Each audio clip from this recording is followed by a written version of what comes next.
for you tonight.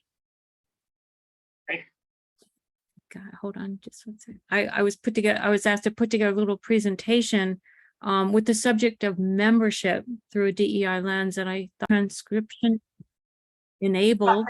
So for anyone who wants that support of having the closed captioning, I'm going to drop into the chat right now a small little document that explains how to do this. I think it's really good for all of us to get familiar with closed captioning, using it particularly in the online Zoom world, because not all of us have the same capacity to hear, to understand, or to see, to, visually. So if we want to be inclusive to all folks, I think we as league members can use these transcriptioning tools to our advantage. So there you have it in the chat. And you can save that chat if you'd like. Okay, so membership is the state of belonging to the league. We're going to talk about that. And we're also going to talk about it another way, as if it were the body of membership. So when we think of membership, that could be all of us put together, okay? So we're going to look at it two ways. And we also have a third way to kind of visualize membership, and that is by thinking of all the different things that we belong to, all the different groups, all the different associations, all the different identities that we have. So all of this make up an individual, and yet we as an inclusive organization want to make membership here in the League of Women Voters of Pennsylvania as inclusive as we possibly can. So, and with that, I think, Sam, can you drop the resource folder into the chat for our group? We have a resource folder that's coming in. That folder has all the things that we'll be talking about tonight, and we'll point them out when we get to using some of them in the presentation. Okay, and with that, I'm going to share my screen. And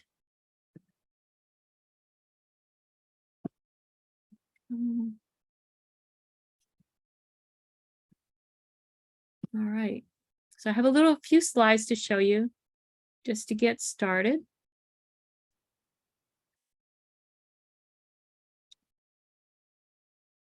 And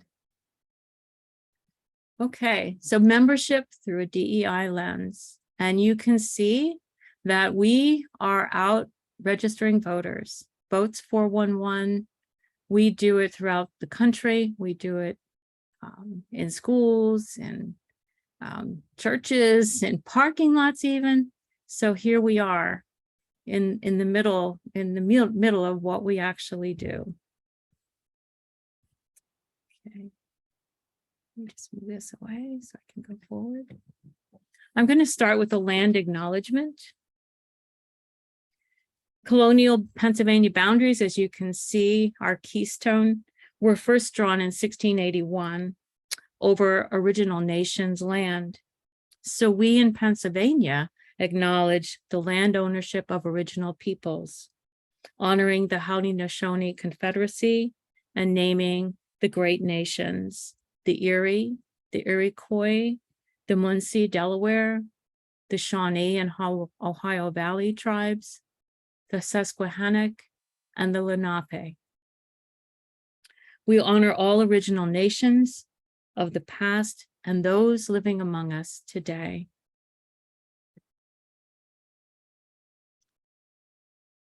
In our discussions about equity and about diversity, equity, and inclusion, our conversations might be unconventional. I may ask provocative questions. You may want to ask provocative questions yourself. And so we want to be free to do that. And I think I've come up with these discussion guidelines that seem to shape our conversations in a good way. And I'm just going to read them out to you so we can be reminded that, first of all, we show respect to each other and we listen to each other, because it's so much more than important than speaking. When we listen, we're actually taking away, we're putting in our backpack information and knowledge that we can take with us. We want to speak to the subject at hand and stay focused on what we're here for tonight. And just notice that we may feel some discomfort when we're talking or hearing about new perspectives. That's all right. Just remember to practice self-care amongst yourself. If you need to step away and get a drink of water, take a deep breath, turn off your camera for a short period of time. Although I love to see everybody's faces. I mean, I understand everyone's need to practice self-care. And just to recognize not all problems will be solved tonight. Not all problems can be solved now. But in our lives and in the work that we do, we always want to look for common ground. So that's what we'll try to do this evening. And we're going to take this with looking at 3 essential questions. The first part is, what does membership mean? The second part is, how is diversity, equity, and inclusion related to membership? How, why should we be discussing these together? And thirdly, what is a DEI lens and how do we use it? And I believe that some of you have been introduced to the League of Women Voters DEI lens because we've done other webinars about that, but we're going to be using this tonight in some different scenarios. And I think practice is what makes us comfortable using a new tool. And I think for all of you, I hope that you find it not only beneficial, but fun to work together. And I think also it's really important to understand why this is so important. It's because diversity, equity, and inclusion is central to the mission of the League of Women Voters. It is part of our policy that's been adopted through the League of Women Voters US, adopted by the League of Women Voters in Pennsylvania. And by default, every single one of our local leagues is, working with the diversity, equity, and inclusion policy. So it's important that we understand it, that we're comfortable with it, and that we understand how it will make us stronger. It will make us build capacity within our own diverse communities, and it will enable us to do the work of voter registration and civic engagement throughout the Pennsylvania Commonwealth. Okay, let me see. Move on now. I want to just stop share for a minute so we can see each other for just 1 minute. And let me get out of this.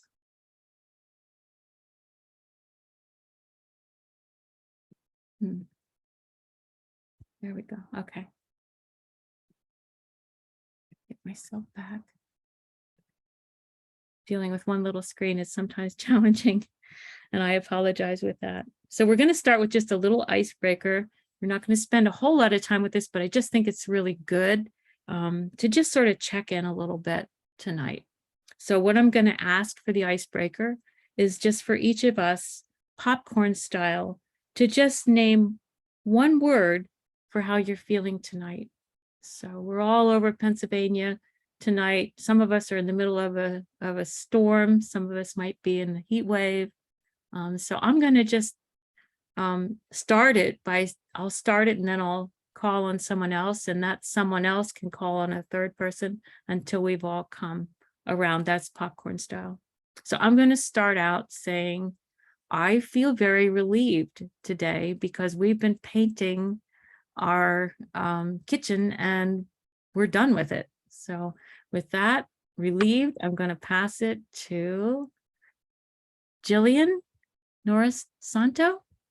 Good evening. And you need to unmute yourself to speak. Hi, Jillian Norris Santo. I'm the president of the Radnor League, and that's a suburban league outside Philadelphia. How do I feel? I feel concerned because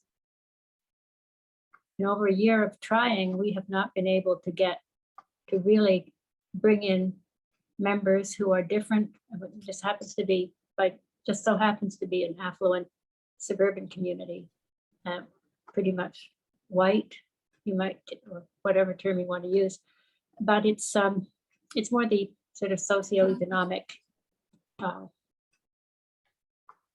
way of describing it. Anyway, that I am concerned, and I know my fellow members are concerned as well. So my feeling is one of really wondering what we can do, what else we can do. I think perhaps we have an image as being too monolithic, perhaps too white, for lack of a better word. And so that's it at the moment. I thank you, Jillian, and that I think that you have spoken honestly and probably echoing many of the concerns of your fellow league members. And Jillian, you can pass that on to the next person you choose. Oh, yes. I'll choose the next person. Mhm. Okay. Well, Mary Erdman, I don't think I've talked to you. Okay, hi, Mary Erdman. I'm president of the Lehigh County League. And I guess I'd say how I'm feeling tonight is a little more comfortable with the DEI. We started a DEI book club, and the first book we read was I'm Still Here, Black Dignity in a World Made for Whiteness. I really recommend that book. It made me uncomfortable. It's basically the story of a Black girl and how she feels when she's in situations where she's the only Black girl or she's the only woman. It's written very well. And after reading that and discussing it with some of the people in our league, it's like, this is not going to happen overnight. It's not going to be something quick. It's something that's going to take knowledge of building trust and time. So at first I felt like you did, Jillian, and now I'm feeling a little better, like, okay, we just work at it and we build trust and we see where we go. I was a little frustrated, but now I'm feeling a little better about it. And I think the book helped a lot. Thank you, Mary. Mhm. And you can pick the next person. Okay, Ray. Don't forget to unmute. You go. I'm just feeling a little stressed. I just feel like I have a lot of things to do, work and at home. Really interested to hear about this tonight. That's great. That's great, Ray. And you can pass it to the next person. We lost you, Ray. Lost me? Yeah. Oh, here we are again. Heard you now. I'll pass it to Wenda. Thanks, Ray. Wenda Kincaid, president of the Berks County League. I'm actually feeling very hopeful. I mean, we had the mail-in ballot supported by the Supreme Court. That opens up a lot of opportunities for people who are shut out of voting by long lines, voter suppression. So I'm feeling hopeful tonight. I'll share that with everybody. And I'm going to pass it then to Miss Lillian.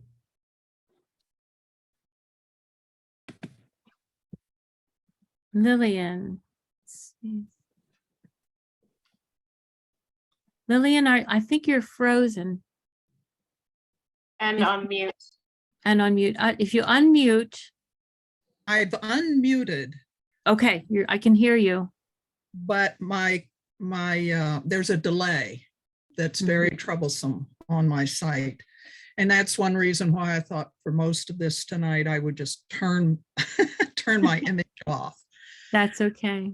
But You can just give your one thing and make it really brief, and then we'll be welcome for that. That'd be great. Representing the Clarion County League. I'm actually here for Pam Huffnagel, who couldn't attend this evening, but I offered to be in her stead. And I'm wearing glasses because I just had eye surgery, so I'm fine, but explain the dark glasses. I think that in Clarion County, because we're working on a food insecurity project in line with our DEI initiative, we're feeling pretty good about it because we've got a lot of interviews within the community going, and I think, you know, our research stage is going very well. So that's fine. And I'll pass to Sam Anthony. Hello. I am feeling very tired today. Mostly just on a physical, not existential, like a physical level. It's 86 degrees in my apartment, so I'm feeling pretty sleepy. And I think, Carolyn, I don't think you've gone yet. Yeah, I'm Carolyn Hernandez. I am part of the transition team for the Lancaster County chapter, which is kind of just coming back to life, so to speak. So I am feeling kind of excited because DEI is something that I am really passionate about, and I'm glad that it is something that the Greater League is focusing on. It definitely has a lot of work to do in that space. So I'm glad that there's some like formal training and discussion and all of that. So I do want to let you know I have to jump off like 6:10, 6:15 because I have another appointment tonight. Okay. Well, it's good. Thank you for coming, Carolyn. We appreciate you being here and welcome from Lancaster County, like to Lancaster County on your behalf. Thank you. I think we still have one more. Michelle. Oh, Jean, two more. two. Okay, so you can pick the next one, Carolyn. Michelle. Hi, Michelle Knoll from Greater Pittsburgh. I'm the president of the league there. I'm feeling very positive about our efforts towards DEI. We have actually Terry Griffin, who is the former president of the state league, is one of our members, and she has a kickoff for a DEI event tomorrow evening for our league. And we just recorded, or we're just about to record, we got a grant from the state for DEI. We were awarded $500 for a grant to work on some DEI outreach. And we just joined PCTV, which is the community TV in the city of Pittsburgh. And we are recording some of our programming with an ASL interpreter. And one of our Black members is doing the voiceover for that. So we have kind of have the intersectionality of the deaf community and the Black community. So we're very excited about that, and that should be ready by next week. So we're very excited to be able to produce that and put that on that PCTV network. Thank you, Michelle. That's awesome. Keep us posted. Yeah. We're very proud of it. Thank you. And we have one more person you can pass it to. Oh, Jean? Yes. Mhm. I'm Jean Weston from the Bucks County League, co-president. And I'm feeling excited and exhausted with all of the things that we're undertaking leading up to this election. And we have great hopes that it will spread our message in a broader community beyond the normal middle-class white, yada, yada, yada. We'll see. So it's exhausting. It's fun to plan it. And we just are really waiting for results. Thank you. Thank you, Jean. You have a great group there too. So yeah. So welcome everyone. I'm going to go back to sharing my screen again. And I see we have someone, let me just admit, a new person. Michelle Grobner is here. And with that, I'm going to share the screen again. Let's see. Okay. All right. So what we're going to do is we're going to, let's see, we went through this slide. This is the essential question. So we know what we're doing. We know how this is going to be, how it's going to go. And I just thought I wanted to share this photo with you. I don't know how many of you went to the 2022 League of Women Voters National Convention, but this is a photo from it. I'm sorry. There we go. This League of Women Voters US has a Flickr account. And so there, anything that's there is free for any of us to use for our League of Women Voters programming.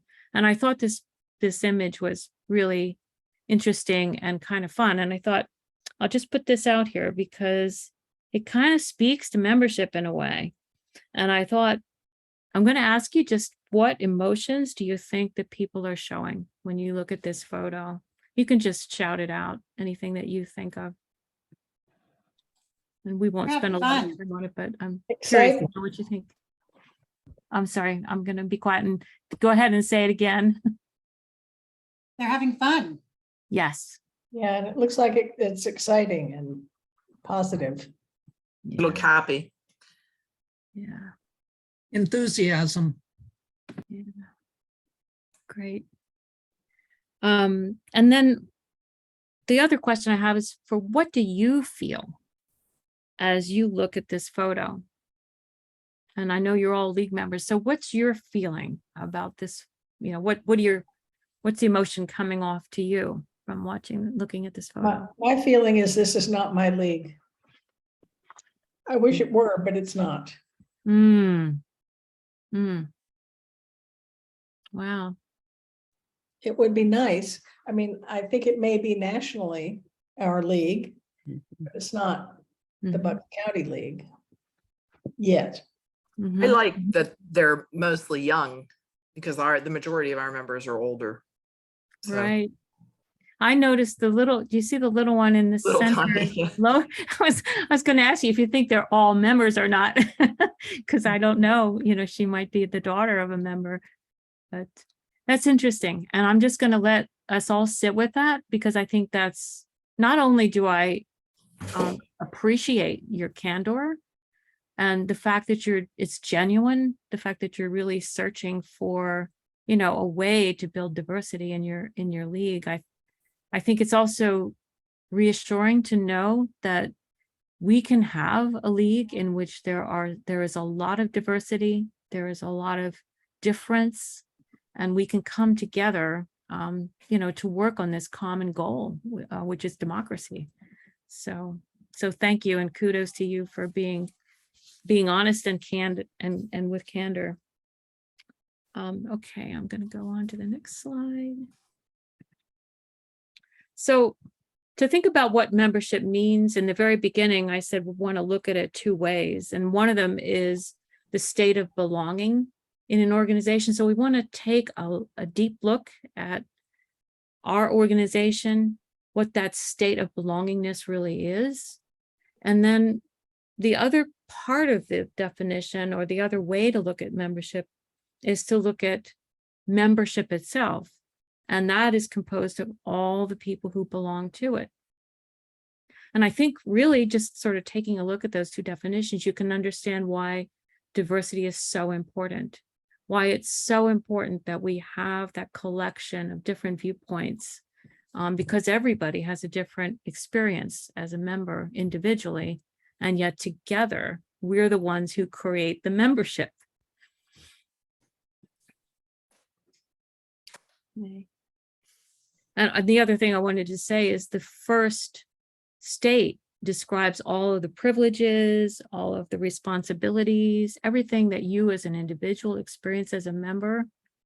And then the second one describes who and who is not included. And so we have to ask ourselves the hard question of why is it that, not everyone feels as if they would belong to the league in the same way. So what I'm going to do is I'm going to just get out of this. There we go. Okay. We still have the screen. You're still looking at the screen, but I'm now in a situation where I can write. And what I want to do is just do a little impromptu. Everybody can contribute to this. And I want us to kind of brainstorm for ourselves individually. What are the benefits of membership? And then on the other side, what are the costs of membership? So let's start with just the benefits. And I just put one in to kind of give you an idea of what I was thinking was just friendship. Friendship is something that we really value in our society and in our busy lives. And, you know, the league does provide friendships, I think, for many of us. I just put that in there. So I'd like, you know, anybody else to just come up with some of the things that you find are some of the benefits of membership in the league. Action, an opportunity to have action. I know that's why I joined, is I saw this some things I didn't like in politics and wanted to be involved. How about purpose? Ooh, I like purpose. Education. Education, absolutely.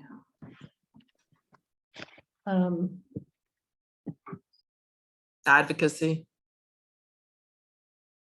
It's good. And I'm going to send you all this slide deck. So you have these Shared knowledge. shared knowledge. That's a good one, because we have a lot of 50-year members, and I think they have a lot of lot to Also, offer. conversation, sharing ideas, whatever, shared knowledge, but it's conversation that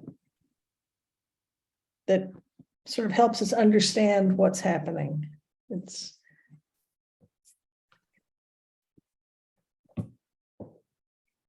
I'm going to break that one into two.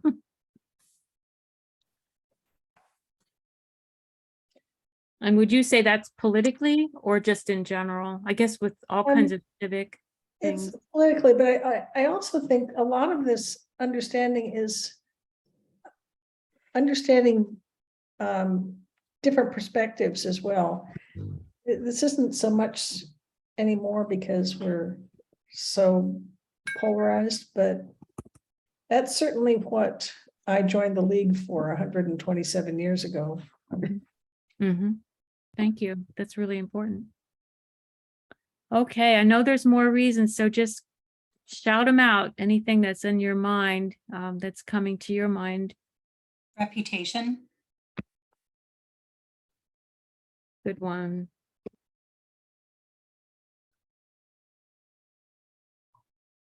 Problem solving.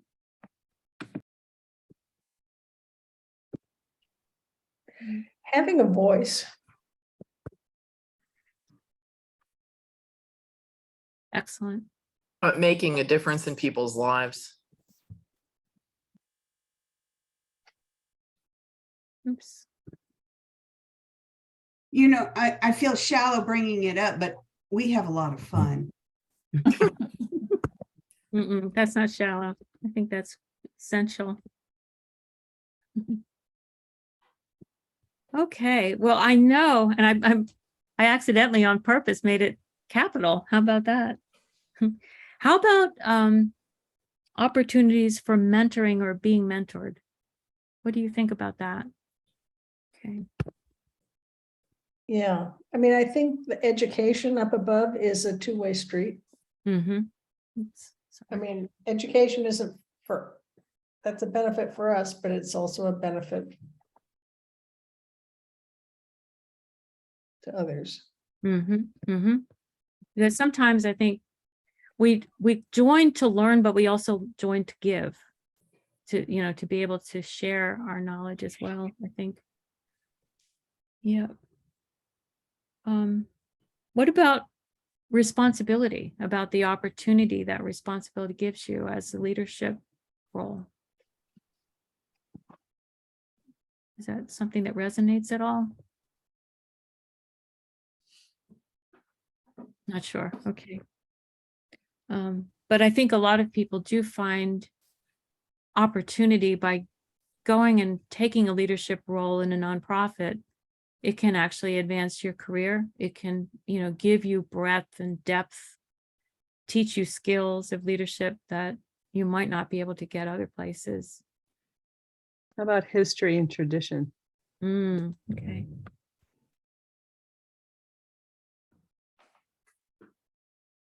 Credibility.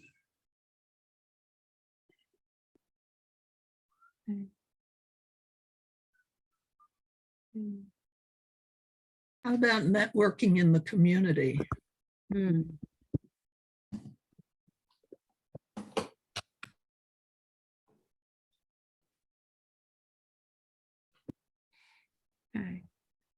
Tell you what, that's a pretty good list. Does anyone have anything else before we're going to go up to the other one and start to work about the cost, the cost of membership? Anything else? I had put down research and learning. I think that kind of falls into education as well. But, you know, the opportunity to do research on a problem is good. Good to me anyway. So I'll put that in there. And then let's go on now to the cost of membership. That's kind of shifting the focus a little bit. In other words, we've been talking about all the things that come to us as a result of membership. But what about the things that we give or the cost of membership? And I want you to be honest. One of the things that I put down was time. The amount of time that it takes, whether it's welcome or not, there's amount of time that you're giving as a volunteer to be a member in a group. Yeah. We also have to put down the financial costs because we assume that people can afford dues, but if we want to be more inclusive, we have to face the fact that not everybody can dish out the dues. Absolutely. I think convenience, when you're looking at trying to include everyone, our times of meetings and luncheons and things like that are not always convenient to everyone. Okay. Yeah. And what about places of meeting? Mhm. Locations, yeah. Our assumption is everybody has a computer and Mm, internet access and can join us on Zoom. That's our assumption. mhm. I would also say stepping out of your comfort zone. We do ask our members to step out of their comfort zone and do a voter registration event or speak to to people that speak to strangers. Mhm, mhm. But it's not only that, they're out of their comfort. If somebody's new to our membership, and there are a lot of people around who know stuff about elections or know stuff about whatever the topic is, it is out of the comfort zone for somebody who's new and who hasn't, shared the information. So, yeah, I think that's a really good one. Let's see. I'm going to put down, let's see, new membership. I would say insecurity. Insecure. Okay. I was trying to think of how to reverse that. Okay. Well, it's not just new members. I promise. I had to speak to some college classes, and that's not my comfort zone. Mhm. Okay, so maybe public speaking. Or whatever your comfort zone. You You're ask being people stretched. themselves, yeah. What about reports? Does anybody love reports as a benefit of membership? That's a great one. I'm going to put it down. I just have to put it down. 'Cause I think we all can relate to that. Yeah. What about travel or expenses, things like that, that you may not think about, but you find yourself, Right. childcare, any of those, do you think might be affecting any of your members? I think all of those. I Okay. think, Great.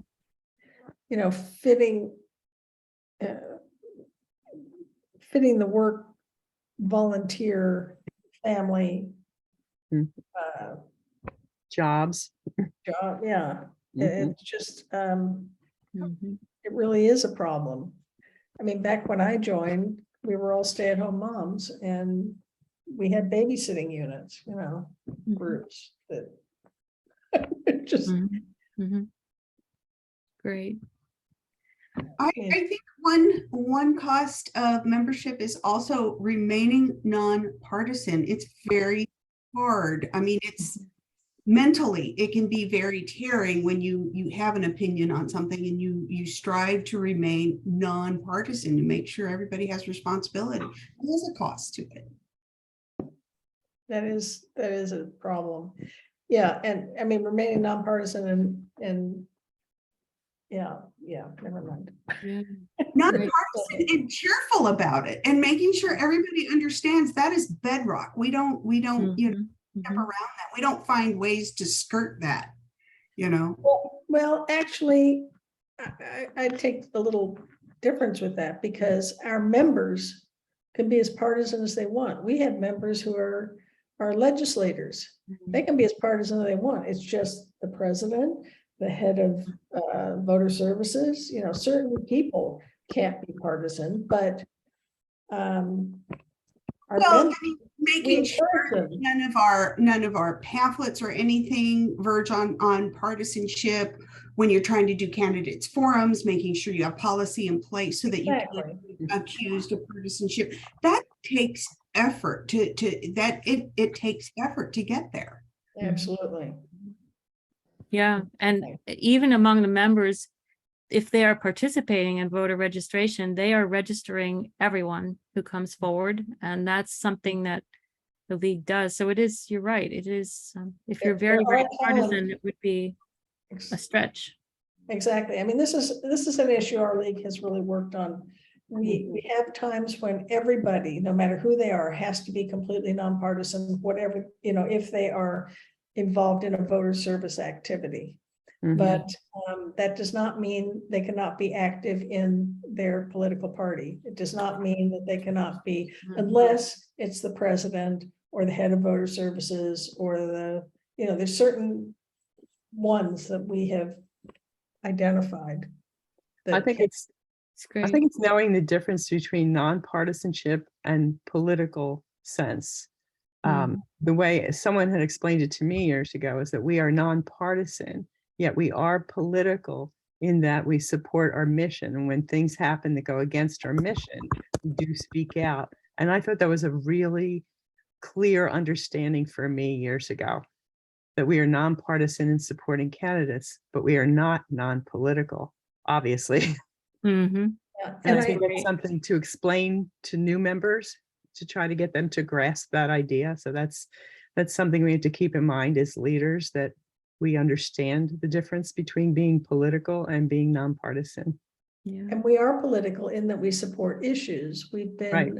We've been called on that, saying that all of our issues are one side, you know, lean more one way. But the fact of the matter is, we took these positions in the 60s, for heaven's sake, and Right. we have not changed. You're right, Jean. The That's a world really may good have point. changed, but our positions have been there for a long, long time. So Mhm. we support the issues, and what the political parties are doing is out, you know, happening in a different universe, parallel universe. Mhm. I think studies are a problem. I don't know how to word that, but wanting to, like you just said, some of these positions are quite old and outdated, and wanting to work on that is really the membership is, as one of the older members likes to say, is not the same membership. Everybody works today. You know, it's not, you don't have the time to do the intensive study that people wanted to do before. The other thing about that I think is interesting is that our ability to study things in a much more efficient and quick way is possible today, where, you know, you might have spent, you know, months in a library is at the tips of your fingers on your computer. So it's you know, like I think in the state of Pennsylvania, our charter schools position is ridiculous. And yet to change that is arduous. Okay, I'm going to move along now because you have done such a great job with this. I'm going to make sure we share this with all of you as you leave this group. But I want to move on because we want to talk about the DEI lens and membership just a little bit. So we're going to move a little faster.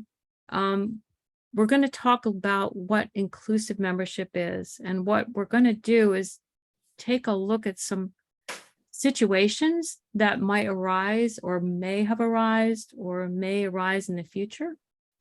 And just really kind of get out of our comfort zone and figure out, how would we respond? What would we do? And we're going to be looking at it through a diversity, equity, and inclusion lens.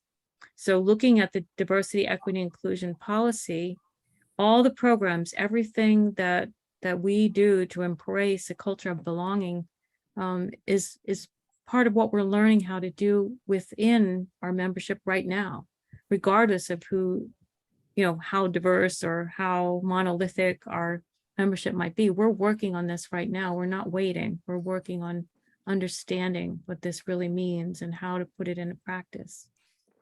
One of the things that we do is use the DEI lens, which I'm going to stop sharing my screen at this point and actually just put this up. Just to say that there are 4 main parts, the DEI lens, for those of you who have not seen it. It is a tool to examine our work. This came through the League of Women Voters US. I pulled it out almost immediately after I became the Equity Initiative Director and felt that this is something that I really want to try to build into our practice as a way to move forward together, to build consensus. So I'm just going to stop share. Actually, no, what I'm going to do, not stop share. I'm going to move my screen over to, I have out already. Here it is. All right. This is it. And this is in your handout. And Sam will also send you a link directly to this file. Even though you have it in your folder, she'll send it directly to your file. And you can see this is League of Women Voters, and it's what to ask when examining your work through a DEI lens. And what we're basically doing is with those 4 top level questions, we're asking, who is involved in this process? Who will be impacted? These are things that we perhaps historically never really did, but now we need to do that. We need to think about, as we're beginning to think about differing abilities and being able to be, available to people with all different kinds of abilities. We also want to reach out to people of different cultures and religions. So we really need to begin to ask these questions of ourselves. We may not have ever had to before. We might have launched right into policymaking, but we need to understand who the stakeholders are in our problem solving and in the work that we do. Who will benefit, who will be burdened, etc. So I'm going to stop there. Now stop share. And I'm looking at the clock and I'm realizing that we are at 6:30. So we're at a point where I really had intended to have about 20 minutes to do this breakout session. We're at 6:20. Jen. Yeah, we're actually at 6:20. So I think in the interest of time for all of us, because I know that some of you have other meetings or other responsibilities, what I'd really like to do is to just drop into the chat the 2 scenarios that we were going to do. And Sam, if you have them, you can put them in. I do. I can drop them. Yeah. Okay. Good. Let's just read through those scenarios, and we'll work on these problems a little bit together. And I'm going to give you some homework because that's the way we'll have to do this. I felt I could see the clock going, and listening to you talk about your ideas, but I just didn't want to stop you. So I apologize. I had to make a choice, and I thought it's what you were coming up with was really good about what membership is and not. And one of those costs of membership, we have to begin to look at it not from our lenses of privilege, or, as someone mentioned, whiteness or suburban safe neighborhood. We have to look at it from other perspectives as well. So when I said something like, what benefit would this be in terms of leadership roles, be able to get the opportunity to be part of a committee, lead a committee, and so forth. This can be really meaningful to a young person who's trying to get established professionally. So we have to begin to look outside of our own way of thinking. So these are the two scenarios. Let me just read these to you. And what we're going to do is break into two groups, but instead we'll just discuss them here. Okay, scenario one, your awards planning meeting was held in the evening at a campus library. Your only Black, a member arrived accompanied by a campus police person who escorted her, not for her safety, but by holding her arm roughly, because the police were suspicious she was not legitimate, saying, "I found this woman hanging around the hallway. Do you know her? Is she supposed to be with you?"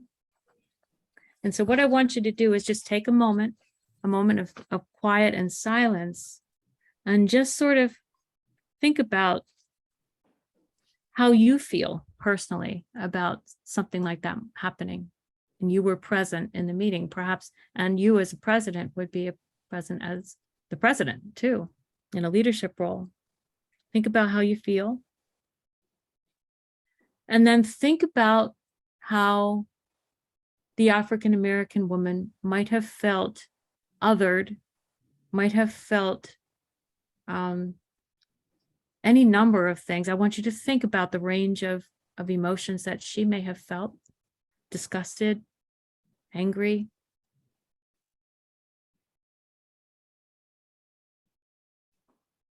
And then what I want you to do is to think about the ways that your lead could have responded to that incident there in the moment, and then what might have happened down the road, like, for example, talking to the campus police. So just think about that, and we'll take just a minute. I just want to hear some of the feelings that you feel, and maybe some of the ideas that you might have about the incident itself. And anyone can speak.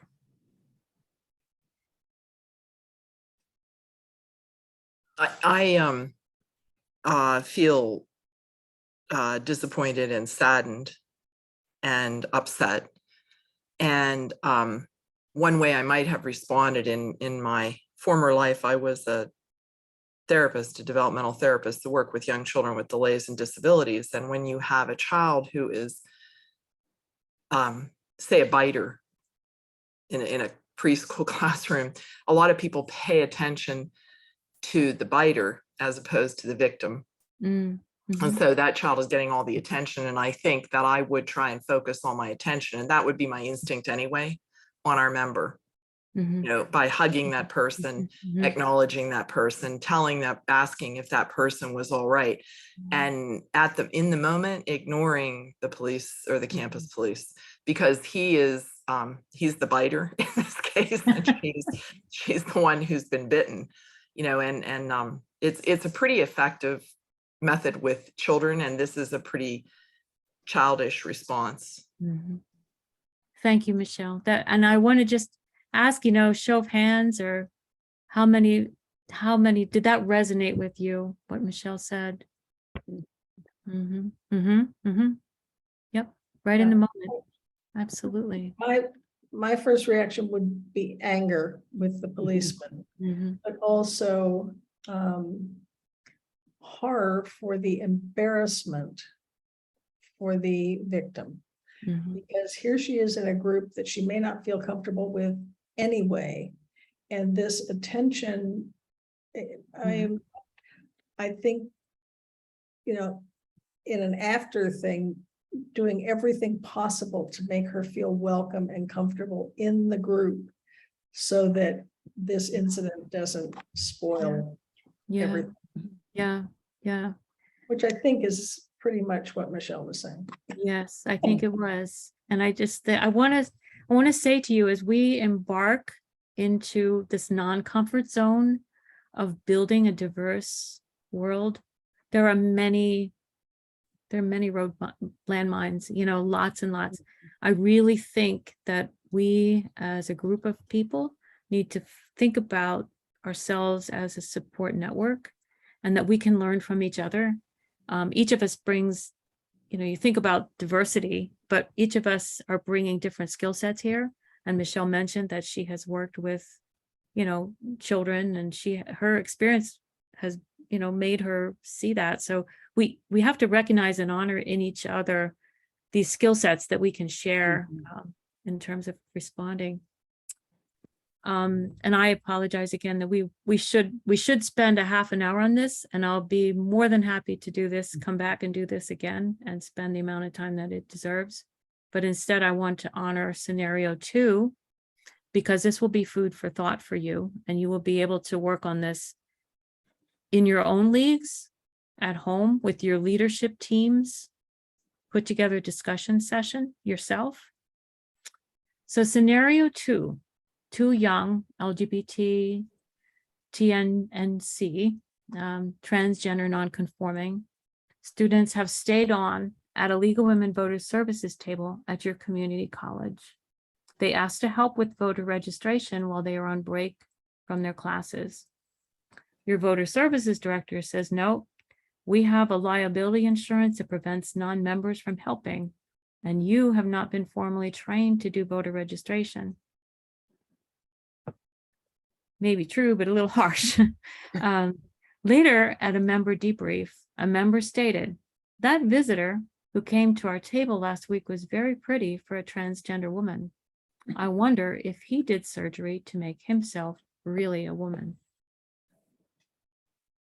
So there's a couple things in there. There's a lot to unpack there. And I want you to take a moment and just listen to yourself and listen to how you're showing up. Your reactions are surfacing as you listen to that scenario, and try to imagine, when you're in a public space, things are often out of your control and you don't know who's going to show up. You don't know what might be said or anything. Just sort of think about that and how you react to it.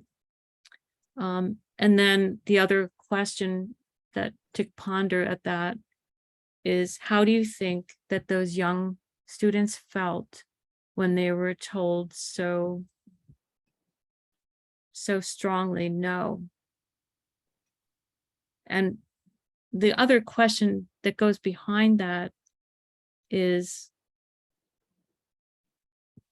how can we create a scenario in which there is engagement that is still within the league policies, still within what we feel is the right thing to do, but we are at a pivotal point there with diversity, equity, and inclusion, and how do we keep those folks there? So, and the work for that team would have been, to develop a response using the DEI lens that implements the League of Women's Voters policy. What could you do in a situation like that would be inclusive? I think And you welcoming. And I welcoming. think you could recognize the fact that they were interested. You could be a lot more empathetic in saying, as much as we would love to have you join us, we're limited by some of our policies, and then create a scenario where maybe they can help you later or they can join, but keep them feeling part of the group, because whenever you have anyone step up to help, you want to ensure that relationship. You don't want to do anything to damage it. So I think being a little more open with them would have been a lot better of a response. Or Linda. invite them to stay and say, yeah, listen along. Help bring your friends around. Right. Shadow what we're doing, but you're welcome to hang. Yeah, yeah. Be the person, the emissaries to come and bring people to the table. Absolutely. And they can join, students can join free of charge, of course. They could join. On the spot, even. Be invited to, if they wish. Yeah. As Mary was saying. So I think that's a great policy on the part of the league. It is. Free of. Yeah, we have a new policy whenever we're registering anybody to now have membership forms available. If you have an event, we're going to have memberships. So they could have joined right there. And Mhm. I hate to say it this way, but any idiot could register somebody. Mhm. Bad word to use, but Mhm. it's not rocket science, you know, I mean, Yeah. that's. And can work with, and there are some subtleties like, the Pennsylvania laws are a little bit different Right. than other states, for example, and we cannot, attempt to register a person who's not a citizen. Right, But that takes. those are kinds of things, if you're Yeah. working with someone, you can, Yeah. you can be their mentor. And how about, no one's ever so busy at these registration things. I mean, that's rare to have, like, you're not mobbed by 50 people. You could have taken time to talk to them. I'm sorry, I interrupted you, Jean. No, I was gonna say, they could sit with you and, you help them, overlook it. And, if there are two of them, you probably have two people at the table. And yes, sit with us and, we'll double check that everything's okay. Yeah. There are 50 million ways around this.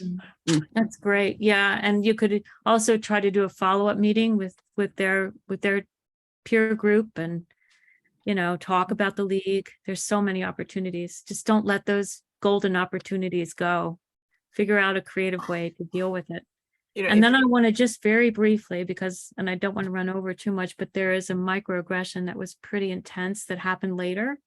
Afterwards with one of the other members, and you as leaders, I'm just curious to know how, what are some of the ways that you could deal with that in your own league? Now, this is an internal issue.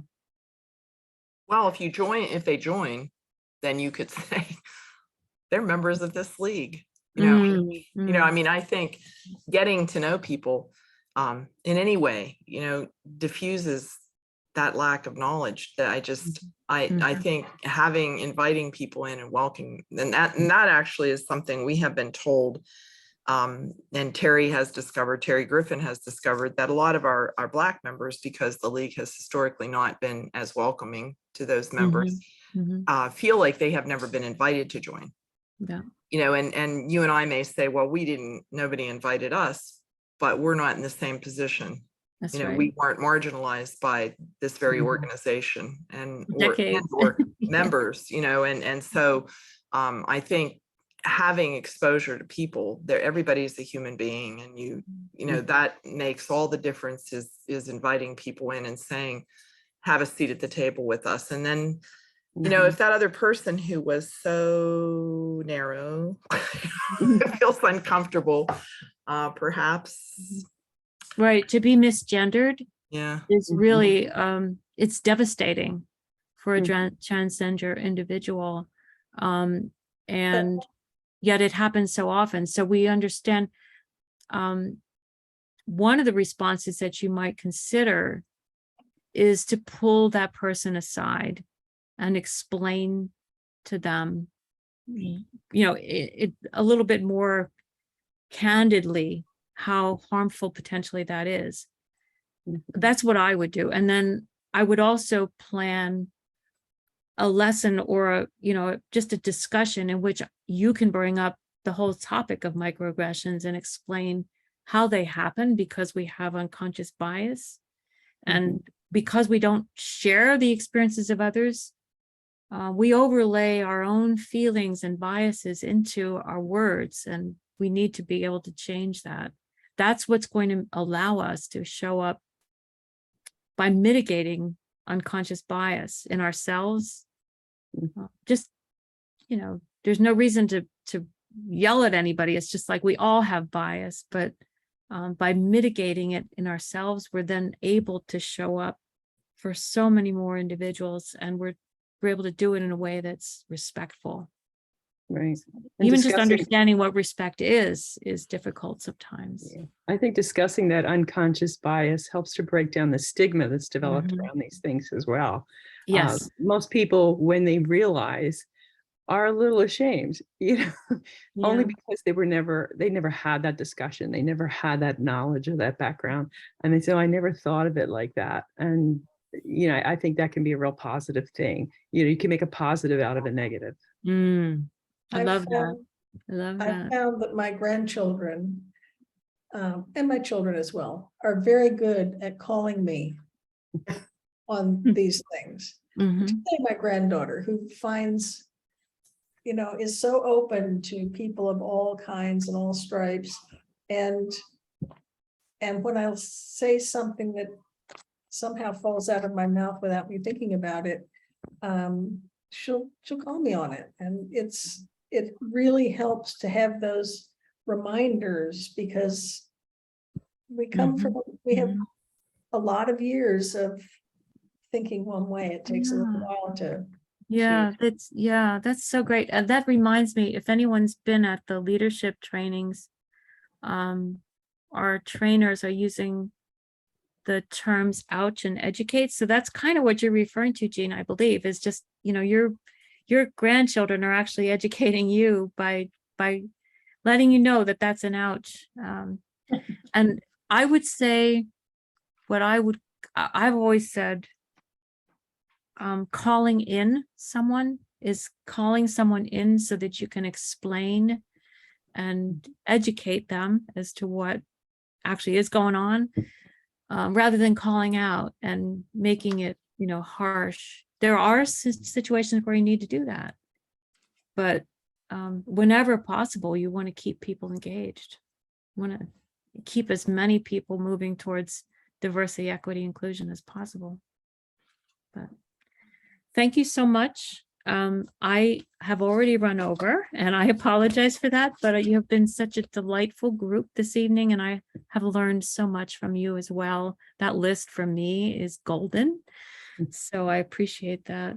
And in closing, I just want to say, for those of you who can stay, let's just end by popcorn style, sharing a way that you or I will support and promote inclusive membership in your league. One way that you're going to do something a little bit new or different. And I can start. I have been very busy, not part of the league, and I apologize to Wenda, who has not seen me there for a while, but I have been working with the NAACP as well. And I want to build as many bridges between the NAACP and the league as possible, because we complement each other. And I'll popcorn that over to Wenda. Well, I'm gonna call myself out. We've been working with low-income housing to do voter registration events, and we have not done any membership conversations while we were doing these voter registration events. And we have memberships that we can give away. We have people who will sponsor a member for anybody who wants to join. So we were out there providing a service, but not being open to having them join us. Mm-hmm. I don't think we did it. I know I personally, I didn't do it on purpose. But it might be a little bit of unconscious bias, perhaps. Might be just a practice or a tradition that, yeah. Or maybe I just didn't think of it and now I did. So for whatever, I think that making sure that we give everybody that same, that we assume that everybody might be interested in that opportunity and not make that decision for them in advance. Love it. Love it, Wenda. Just popcorn it over to the next person. Over to Jillian. Okay, I just remember that our board has already decided in the fall for board members, everyone, to have kind of small events at night at a member's home where we talk about our own personal experiences of bias or something. I mean, so that we can sort of talk about experiences in our past when perhaps we were biased or experienced it in some way, just to make it more personal, to share that kind of thing. I know it's a small step, but something we haven't done yet, but plan to do. It's an affinity group that you're putting together. I think that's great. Make sure you have some reading materials, always guided materials, and right. Yep, absolutely. Or else it could disintegrate because it gets uncomfortable. People don't want to talk about it. Right.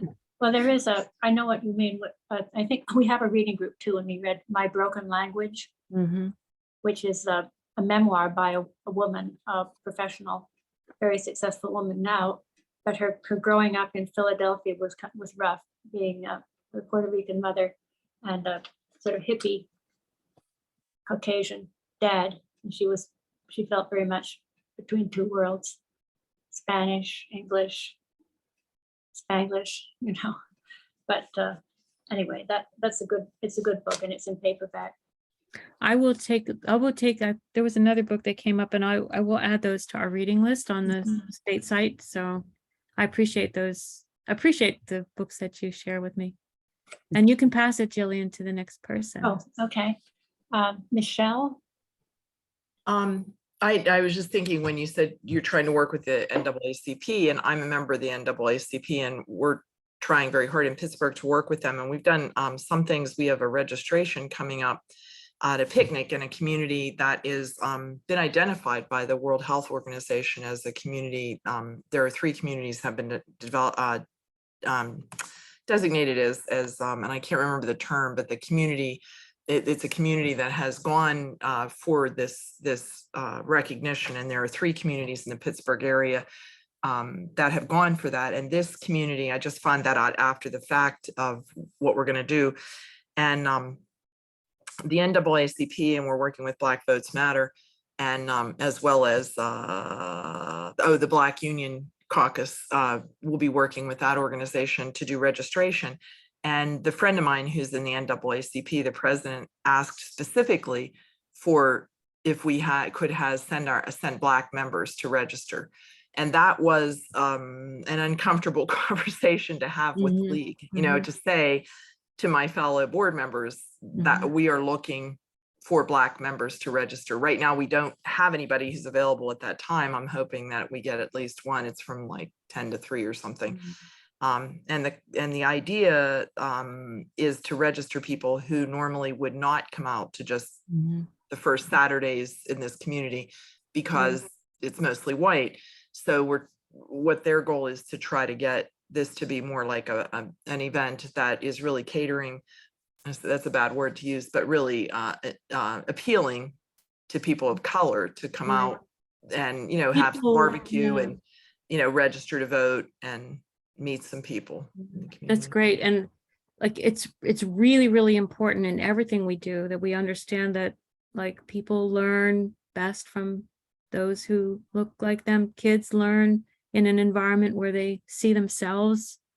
And if you don't have that, doesn't mean you don't stop what you're doing, but you have to acknowledge that and not use people in a performative way. That's the danger. And I heard you speaking. So you always have to be careful not to be using people just because they happen to be a particular color of their skin. Right.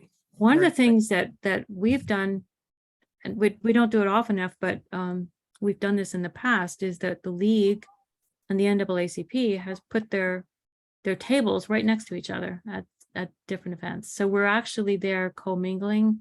We're not asking any member to become a different person. And I actually locally work with the NAACP. I'm the communications director. So my allegiance is to them, but my allegiance is also to the league. So to me, that's a good way to coexist because we're partnering.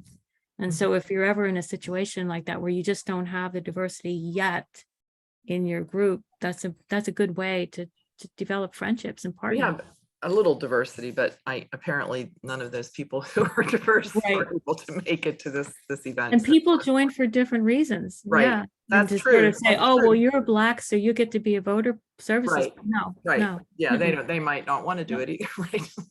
It's just like people being diversity, equity, inclusion instructors. I mean, you know, not everybody who's Black wants to do this. Yeah. So, yeah. So we have to recognize our talents as well as our differences. Absolutely, Michelle. Thank you. Yeah. And you can popcorn it. I know we're running out of time here. Mary, I think you need to go. Okay. I think there's 2 things I've been thinking about working on. We've been going into some of the urban areas and working with some of the community groups.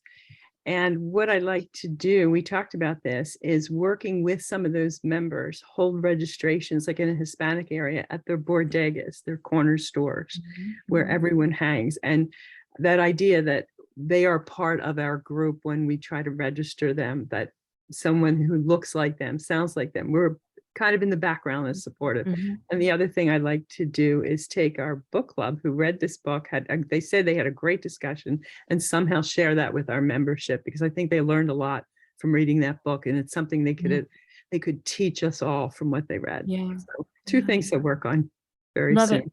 Love it. Thank you, Mary. And I appreciate you staying on. Sure. And popcorn it over to To someone. Jean, There we go. my co-president in another county. Yes, you've been working together. That's been really nice. We've been trying to get to more community events with just tabling and mostly selling Vote 411 because Mhm. everybody can use that. But also joint brochures and everything else. But if you're at a community event where people are out enjoying, the festival, whatever it is, in their own community, it's easier to walk up to them and say, have you heard of Vote 411? Blah, blah, blah. And that's something that's good for them. They can take away the little business card that we have. But it also helps them become familiar with us and just gets us into the community, because I think that's step one. We can't just go out and try and rope people off the street. So Mhm. Mhm. I love Um, that. And that gives you a little conversation starter too, to Yeah. talk about what matters to what them. we're in doing for terms of them is voting. really, we can provide this for you and you can use this in all sorts of different ways. So Love it. And you can pass it. I think we've all gone. Have we all gone? Okay. Yeah. Wasn't sure about Lillian. Okay. Lillian, have you gone? No, I'm here. Oh, Okay. Please, Yeah. please go ahead and speak if you'd like. Yeah, I'd like to add one thing too that we're doing here in Clarion County. Later at the end of this month, we're having a potluck picnic. And as part of that, we've discussed inviting the people we've talked with in our research around food insecurity issues, talking to community organizations and churches, and talking to some of the recipients of some of the food services programs like WIC and SNAP. Anyway, invite those people who we've already networked with to come to our picnic, to attend and participate with us there as a further way to introduce the league in the county, as well as to Yeah. continue to promote this research project. And we're hoping that that'll be a way of bringing a more diverse group of members, one way of bringing a more diverse group of members into our organization here in Clarion County. So I love it. And food is such a wonderful way to bring people together, kind of mutual celebration and honoring of each other, and just humanity of sharing an event like that. yeah, the food, and particularly we're focusing on recipes that are nutritious, economical to make, kid friendly. What are our other criteria? Anyway, the idea is then to bring these dishes into a forum where we can discuss them, eat them, share them. It should be fun. Oh, I love it. Please take pictures, Lillian, okay? All right. Well, thank you all so much. And I appreciate you staying on well beyond. And I am here as your resource in any way that I can help. And I will be posting the great books that two of you recommended. Thank you so much. thank you. Thank you. All right. Thank Have a you. great evening. Night. Good night.